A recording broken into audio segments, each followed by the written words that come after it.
Live with the Game Changers from the Conductor Organization. We appreciate everyone for joining us. This is the first time that we've done a live stream only. Normally we've had our live stream conducted in conjunction with a live audience. And so we have a small live audience today. Let's see if I could count them on one hand. But thank you for being here with the Conductors Game Changers. Today we have Christina Lecuyer. Christina is a UCA graduate. Go Bears. Woohoo! Woo!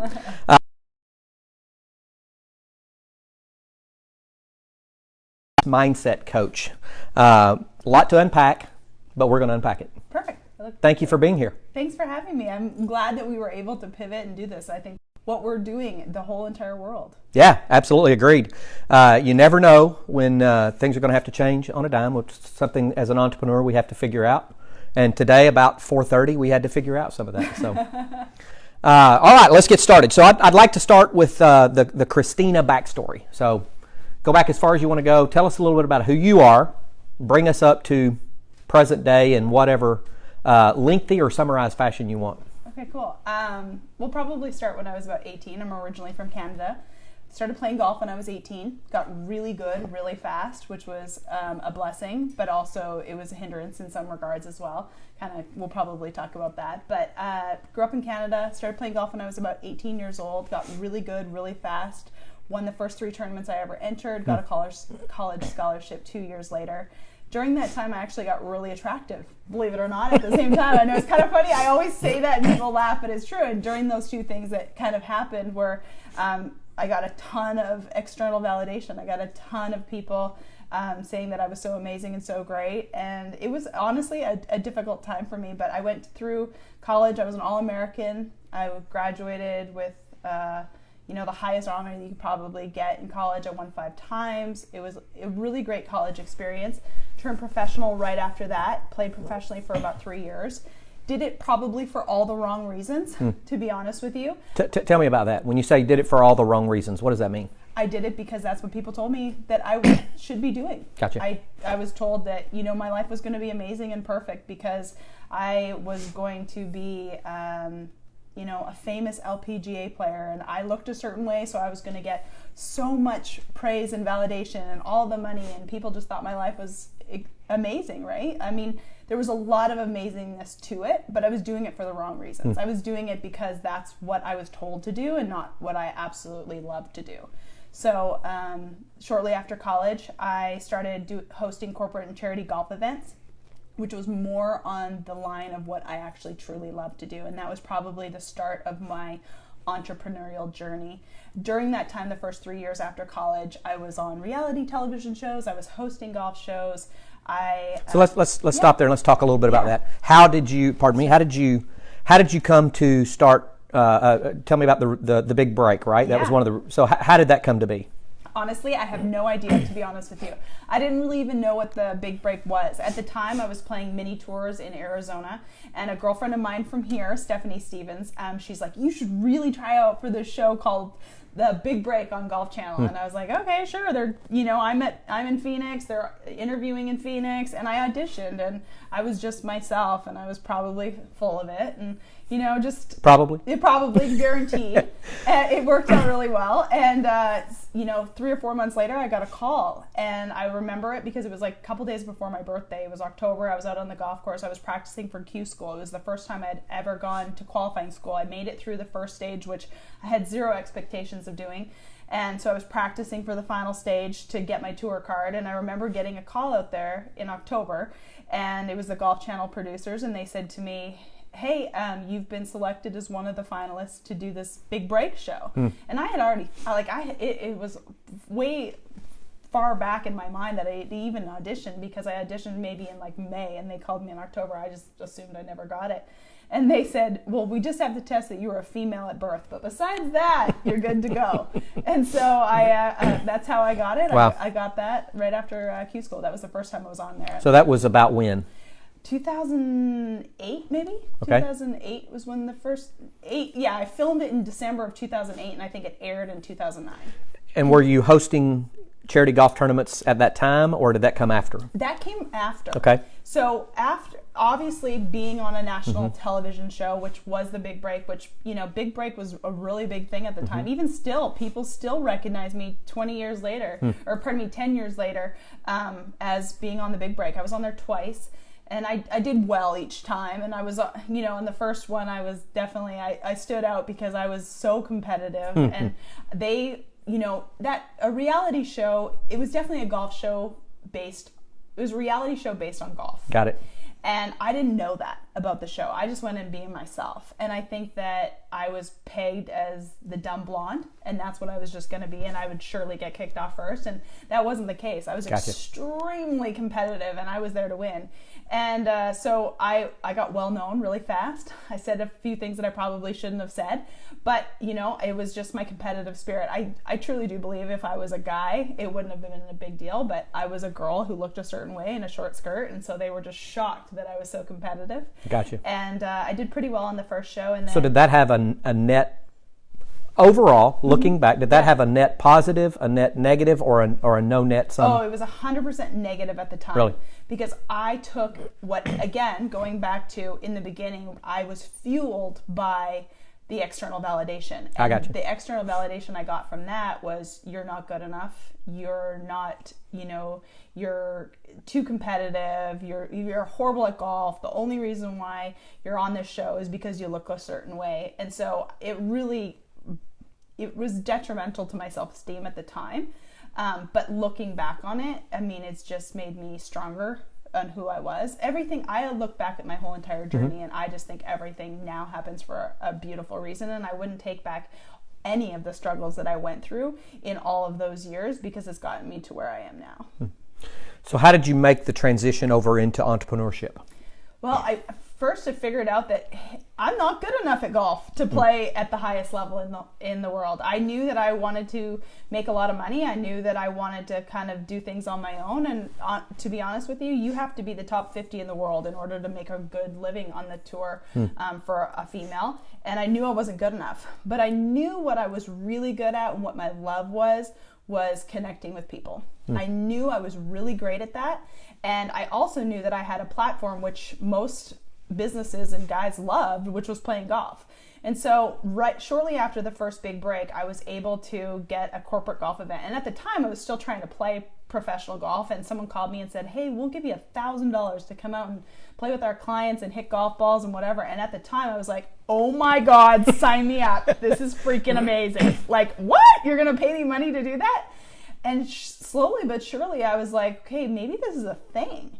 And people started really enjoying it. And so I created a business card, and I started telling people, like, this is what I do. And, fast forward 10 years later, I have billionaire clients. I have Wall Street CEOs. I was going from making $1,000 an event to $10,000 an event. And that's kind of how the corporate golf gig happened. So let's go back to collegiate and professional athletics and talk a little bit about the comparison between that and entrepreneurship and what you've noticed, similarities or dissimilarities. Oh my gosh. If I were a person who had to hire a bunch of employees now, I would say 100% hire athletes. We have to learn how to take care of ourselves. We have to learn how to get up and practice when we don't want to. We have to follow structure and strategy, and we have to listen to coaches, and we have to develop ourselves. And I would say 100% that I learned so much being a college athlete. There's no greater experience. At the time, you look at this as like, oh my gosh, there's so much to do. I have to do school and I have to do athletics at the same time. But it's truly a wonderful experience. But I definitely think that, growing up in the golf industry, because my dad was in the golf industry and I always worked in the golf industry. So growing up in that and basically being around adults from a really young age made me who I am, for sure. And then being in college athletics, to where I had to follow a schedule, and I had to make sure that my school was going well and my golf was going well, and I had to balance it all, was really important. And I think that definitely got me into entrepreneurship. But one thing I think is that one of the best characteristics I got was, especially from being around older people at such a younger age, is I knew how to connect with people. And I think that's really, truly one of my greatest skills. I don't think I'm good at anything except for that. And I've learned how to monetize that really well. And I've learned how to, add value to people through that. Gotcha. What about a lesson you've learned as an entrepreneur? Maybe a hard lesson. Oh my God, there's so many. There's so many. Pick the best one. You know what? Right now, I think is a beautiful example. We are in a situation right now where the world has to pivot. And everything that I was doing previous to last week may not work right now. And I think that there's so many people that are in that exact same boat. I think at the end of the day, what we really, truly have to do is use our gifts, our purpose here to help others in whatever capacity that is. I know that a lot of people right now are thinking, oh gosh, how selfish is it of you to be selling something right now, or how selfish is it of you to be promoting what you do right now. And I think it's the exact opposite. I think right now is the time to absolutely double down. I'm telling all of my clients the same thing. I am working twice as hard now. I will figure out how to do what I was doing before to now add more value. I'm so passionate about what I get to do, and I'm so passionate about helping people that I truly believe so heavily in what I do that I'm not afraid to sell it. Yeah. I had that conversation with an entrepreneur, with multiple entrepreneurs today and yesterday, was that if what you do is relevant to people in normal times, and if it has become more relevant to people because of the circumstances that we're in, then you really have a moral and ethical obligation to tell them about it. Absolutely. It is your responsibility to take your purpose and what you're good at to help mankind, to make a difference, to leave your mark in the world. And if you're not doing that because of fear or expectations or doubt, you are truly screwing so many people. Like it is just the way it is. Like I truly believe it is your responsibility to do what you can to better mankind. And so many people don't do it because they're so fearful of what everyone might think or failure or all of the above. Gotcha.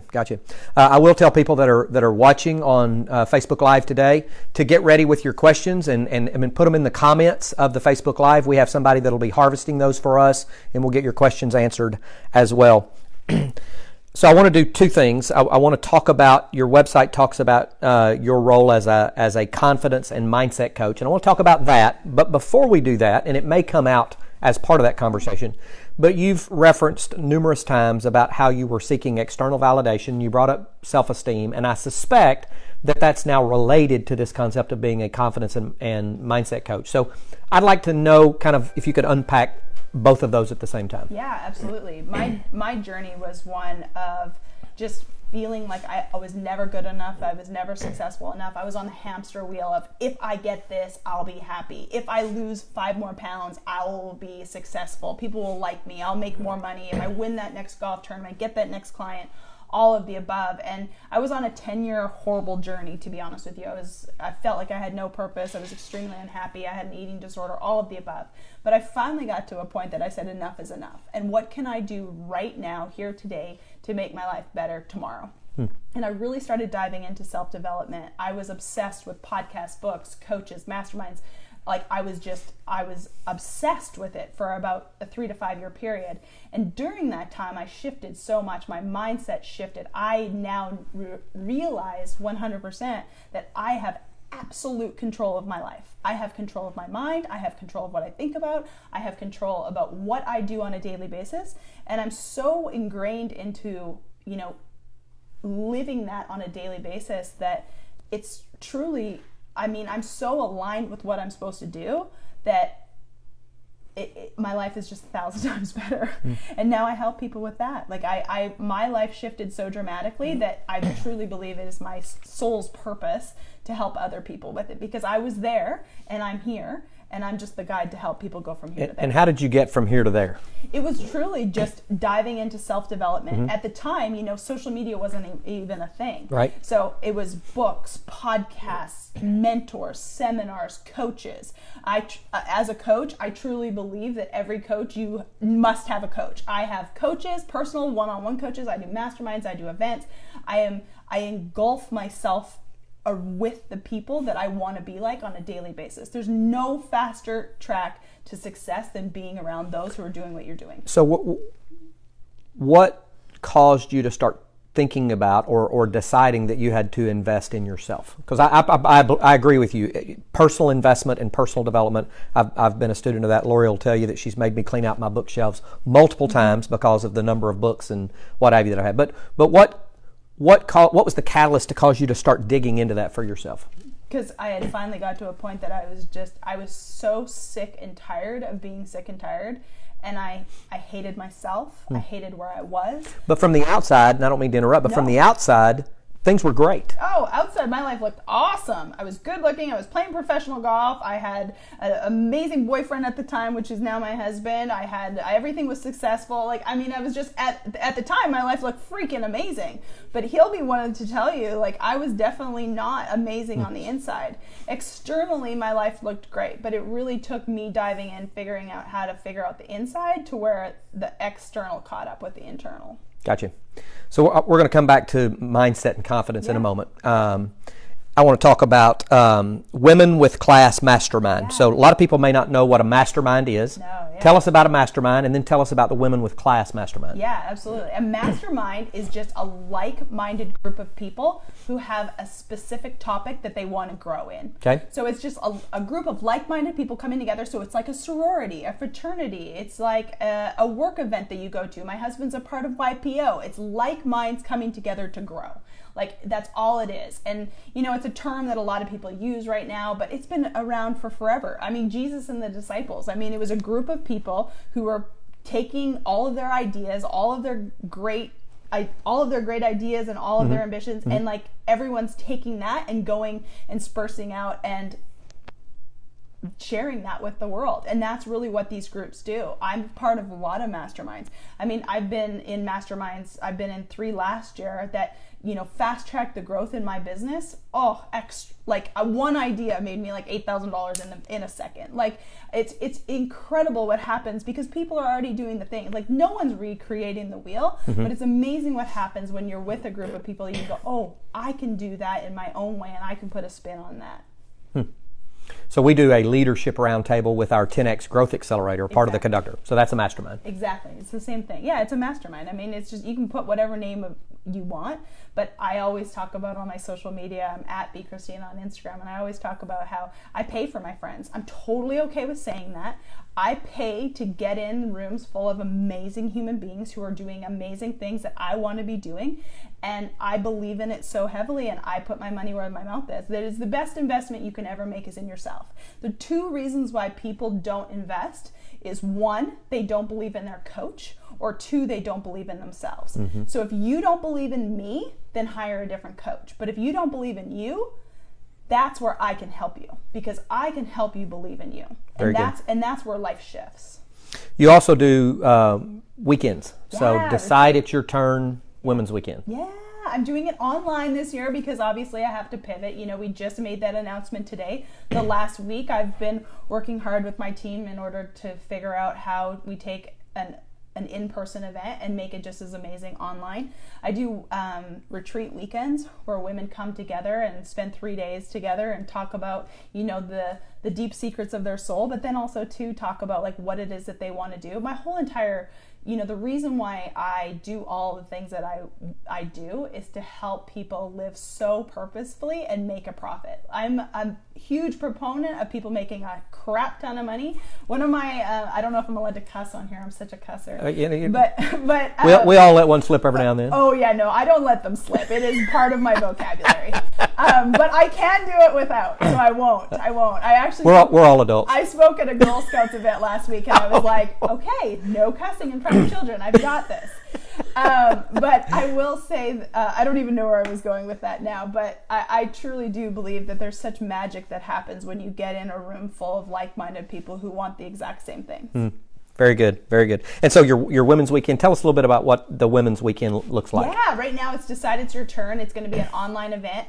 I'm going to do very similar to this, actually. We're going to have all of my events. We start out with, because I believe in a really great morning routine. So Decide It's Your Turn. We're going to have morning live virtual workouts with celebrity trainers. So one of our trainers is in California. One of our trainers is in Houston. They'll be doing live morning workouts. Then I will do a session. I'll probably do it on the mindset, the pivoting, the money mindset, because I believe a lot of people struggle with that area. It's like this taboo topic that we're not allowed to talk about. And then I have 3 celebrity guest speakers each day, and each one of these speakers have gone through things in their life that, you know, are major setbacks. Like right now, we're all going through these horrible setbacks. We're all going through these times where we're doubting and we're fearful, all of the above.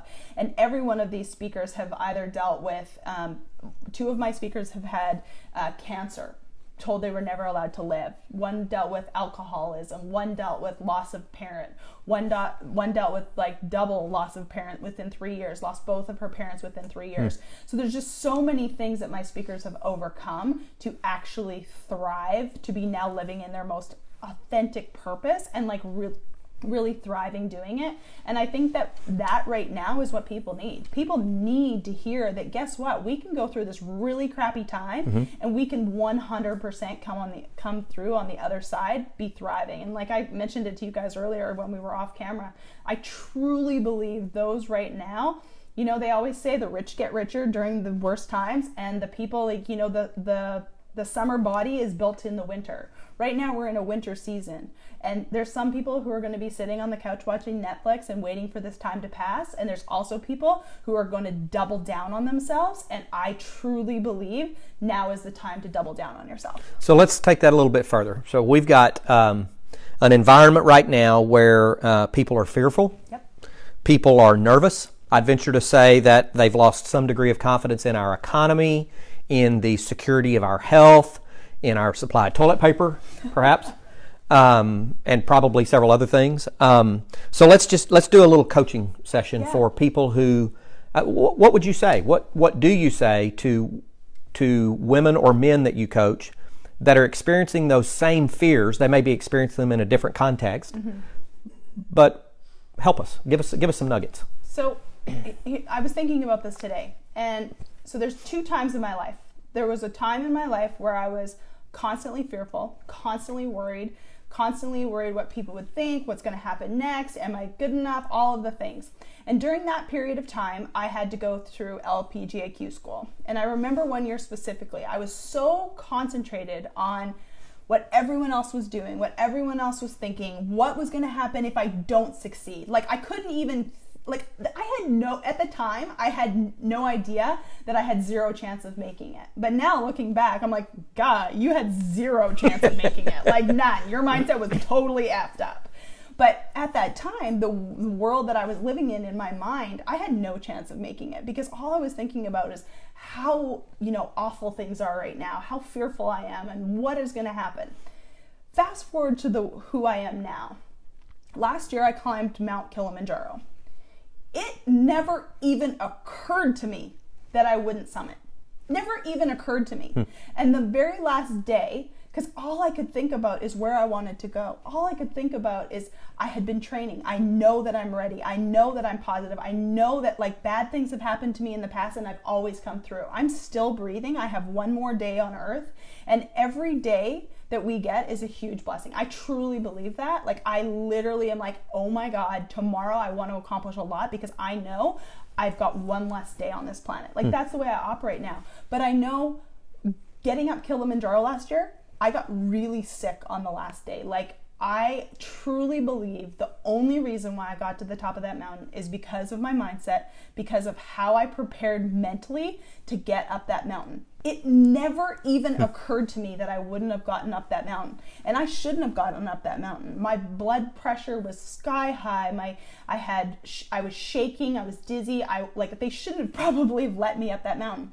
But there wasn't one moment that I thought I wasn't going to get up that mountain. It's completely different. So I think that right now in the world that we live in, we truly have to be in the mindset of we will make it through this. Like, I have zero doubts that whether I get corona or I don't get corona, whether I lose a loved one or I don't, I 100% have utter faith that I'm going to be okay. And it shifts everything. So where does the mind, so I agree with you about mindset. It's very, very important. Where does that cross over into, okay, now I need to do something? Oh, action. Decision and action. People say all the time, like that's the reason why my event's called Decide It's Your Turn. You truly have to make a decision, and then you have to take action. I can't just sit in this chair and be like, well, I'm deciding that I'm going to do this, but not take any action. I have to decide, and I have to take action. And I can't let all of the fears and the what ifs, like if I'm being 100% honest, which I always do on my social media to a fault a lot of the times, I take people with my journey all the time. Am I fearful to take my live event, which I know how to do, to a virtual event? God, yes. I'm scared to death. I think about it every day. And then I'm just like, nope, I'm not thinking about like, what if the technical doesn't work out? Like, how is the background supposed to be? What if someone doesn't like it? What if this speaker doesn't show up? What if the AV goes out? I could do all of the what ifs all day, but what would that get me? That would hit me right here, not taking any action. So instead, I get up, I do the best that I can do today, and I have utter faith that it's going to work out. And if it doesn't, if something happens, I will figure it out. Just like tomorrow, I will figure out the next obstacle that comes. We were in I think Lori and I were in a Bible study with a group, and we were talking about fear, and a couple of things came to mind that have resonated with me and that have stayed with me. Number one, that courage is not the absence of fear. Oh. It's action in the face of fear. Absolutely. That's real courage. The second thing was this lady that was with us in this group said, you know, anytime she starts to get overly worrisome or fearful, she asked herself two questions. Number one, what's the worst that can happen? Always. And number two, and if it does, can you live with it? Yep. And the answer is always yes. Yeah, it's beautiful. So we've had 800 some odd entrepreneurs reach out to us via survey over the course of the last 72, 84 hours, however many. And they're in distress, business distress because of the current environment. What would you say to them right now? I totally get it, feel it, but I promise you, just sitting on the couch watching Netflix is not going to cut it. Like, there's going to be businesses that are going to thrive.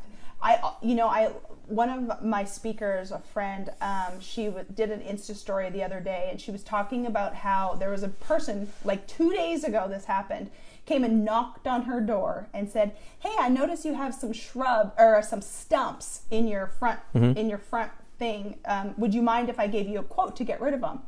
She said, those stumps had been on our lawn for 2 years. No one had ever taken the action to come and knock on my door. She's like, I'd have paid the guy triple what he asked because no one had taken the action to do it. So what I would tell people now is, you know what? If you have to pivot, honestly, every one of us, our job is to solve a problem. Like, literally, our job is to solve a problem. So take what you currently do, look at a problem, and pivot your business to solve it. And I guarantee you, you will be successful. Very good. Very good. We're going to take a few questions. Yay. We've got some questions coming in. Cool. Let's see here. How did the discipline of being an athlete prepare you for the discipline of being an entrepreneur? It was just something that I always did. I never really even thought about it. And even still today, I always tell people that I wake up very early. I wake up anywhere between 4 to 5 a.m., maybe sometimes 5:15. But I wake up between 4 and 5. Do I want to wake up every day between 4 and 5? Nope. Do I want to go to the gym every day? Hell no. Do I want to do the things that are getting me closer to the person that I know I can be? Absolutely. And that's what keeps me going. I don't always want to do it, but it's my daily routine and it's my daily decisions that gets me closer to who I want to be. And I know I have to do the little things continuously over and over and over that'll produce the bigger results in the long run. Great. I have a question from Marcus. He says, how difficult was your transition from college into the real world? By the way, I happen to know he is a college athlete as well. Oh, so. Cool. I guess I need probably more backstory to it, but it's not. I would tell you the best thing that you can possibly do is follow the thing that lights you up the most, because that's gonna where you have the most success. It took me too long to figure it out. I wish I could go back to my, I graduated really late because I came to college really late. Like I came to college at 21 years old, so I didn't graduate until I was 25. But wow, I graduated when I was 25 and I started when I was 18. Oh, there you go. But I will say, follow the thing that lights you up the most. And it may not make you the most money in the beginning. And I'll tell you, I still have a lot of great golf clients because that's a hella good money. But I will say that like my transition to what my true purpose is and what I love doing, it's taken a few years to get to the point where I can go, okay, I'm going to limit what I do over here to be able to do over here. And sometimes it's not about the money. You need to do the thing that sets your soul on fire and then figure out how to monetize it. And I want everyone to monetize the hell out of their businesses because I truly do believe that the people who have the money are the people who can do good things. I can't do half the crap I do if I wasn't making really great money. Very good. Very good.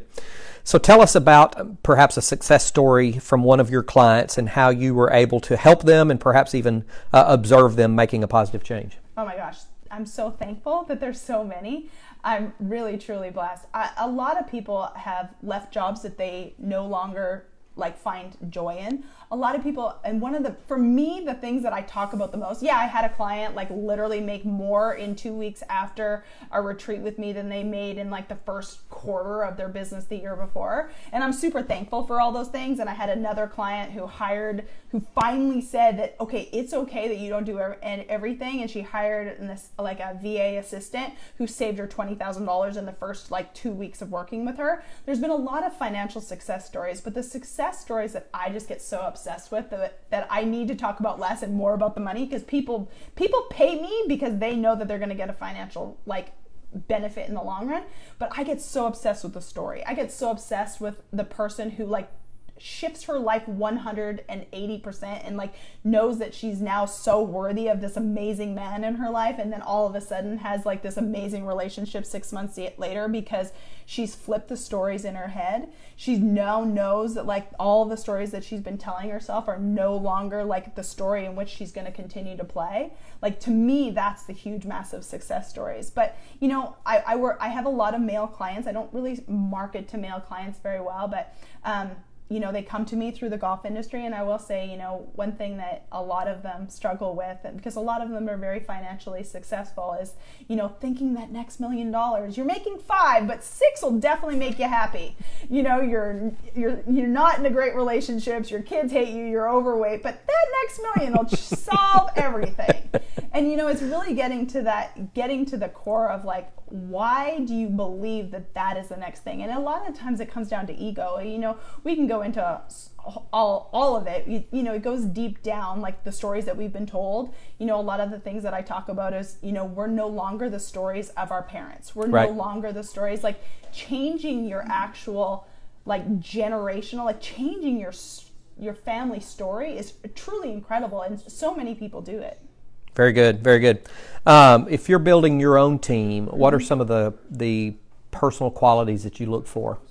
My assistant, my full-time assistant, she's one of the greatest humans ever. But I will say when you're hiring someone for the very first time, so I only have two employees that are with me all the time. And I will say that, hiring in the beginning is almost oh, I don't want to do this because it's so hard to train them to what they are. But communication is number one, and finding a person who has the same qualities as you.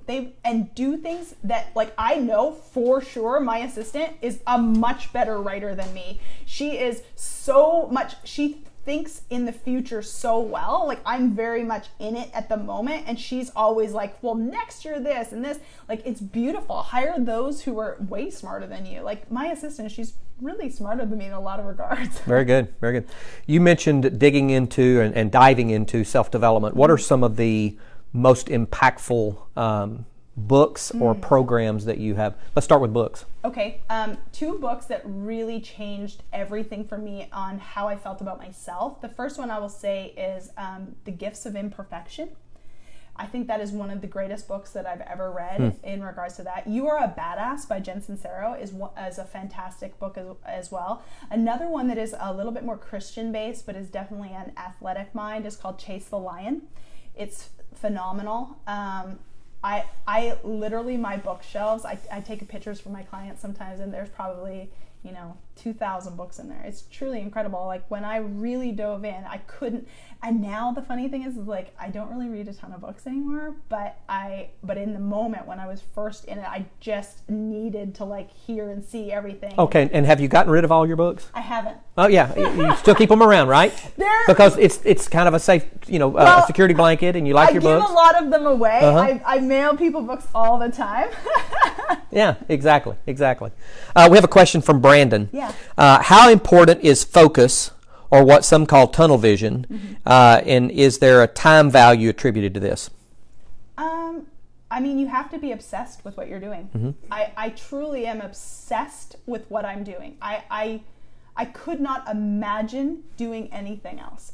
And that, I think you need to know your why above all else, because your why is going to keep you going when you want to quit. Your why is going to keep you going when, like, coronavirus happens. I really honestly, and there's some people that did it, and I totally understand why they did it, but there's so many people who canceled their events, who postponed their events. My why for why I do this and how important I believe Decide It's Your Turn truly is, and connecting with like minds and feeding and fueling your life and your business and your mind, I truly believe it's the most important thing. I will sell it like ketchup popsicle to a lady in white gloves, because I believe it like the air we breathe. And I think that you have to be so obsessed with what you do, because that's what's going to keep you going when it's really friggin' hard. And it's hard a lot of the times. Like, I tell my clients all the time, is it hard? Absolutely. Is it worth it? 100%.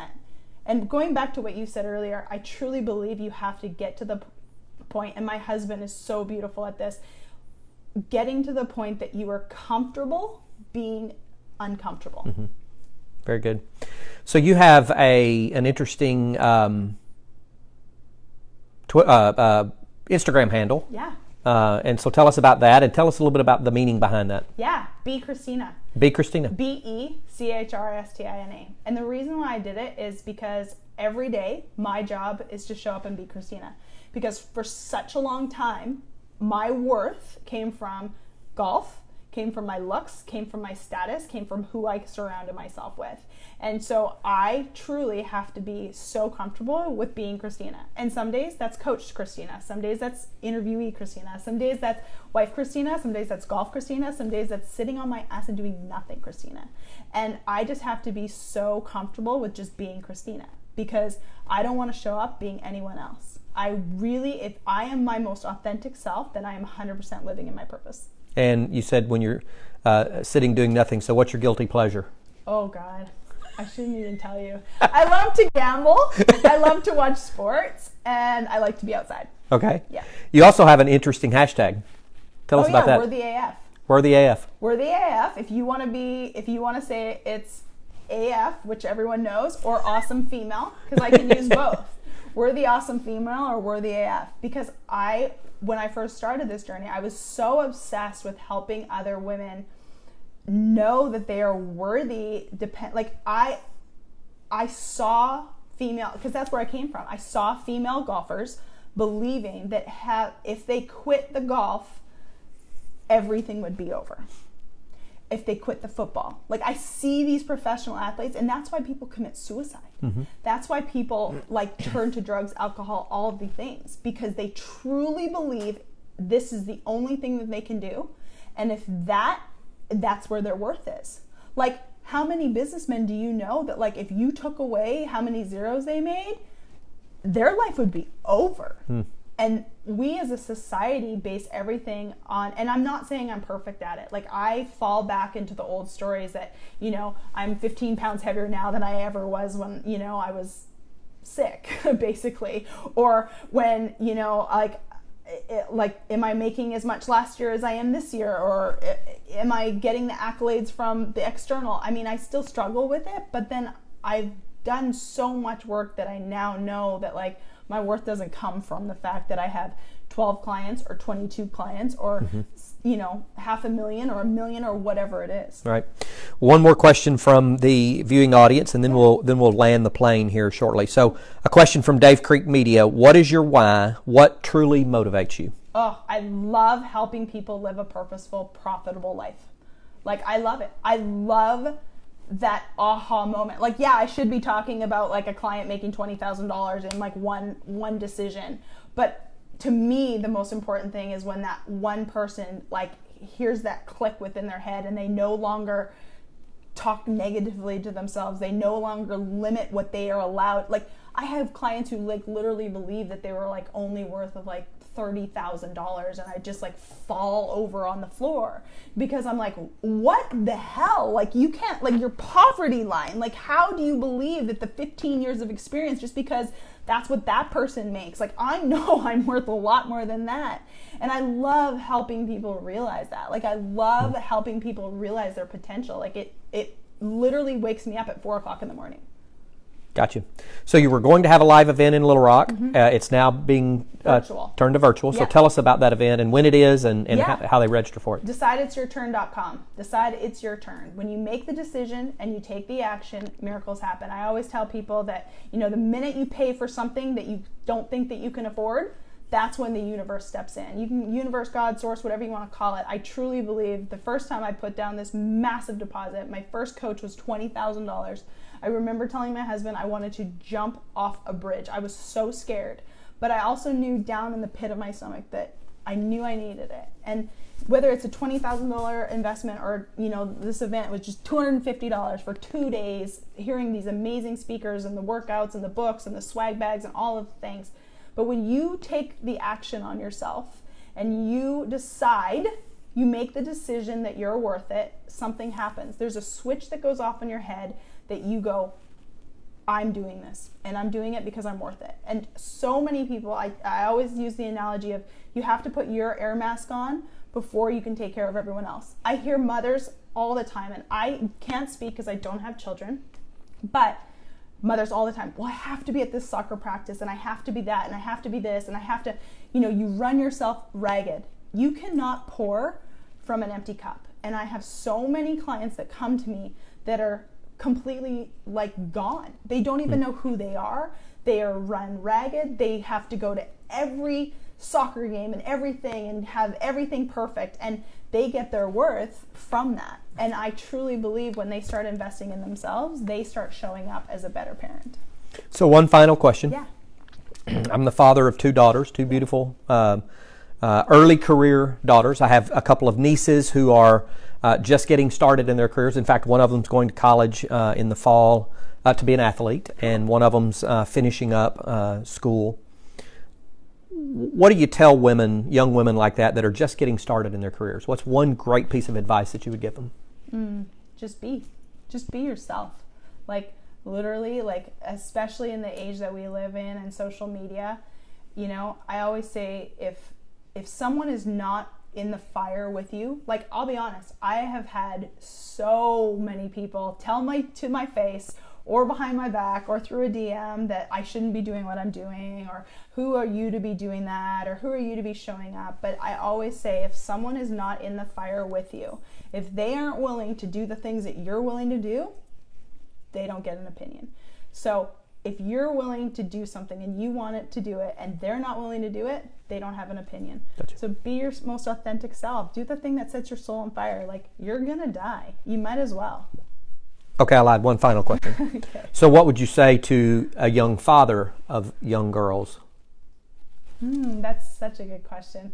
Just encourage them to be their most authentic selves, and just challenge them and push them and tell them that, you know, they're amazing and beautiful and all of the things, but also too, just let them be, you know? Like, I always, you know, when I was playing golf, I always saw the dad that was like pushing the kid to like play golf. My dad never did that with me, but, you know, pushing and if he did, I was like, no, I'm never playing golf. Maybe that's why I didn't take it up till 18. I was like, that's a hard no.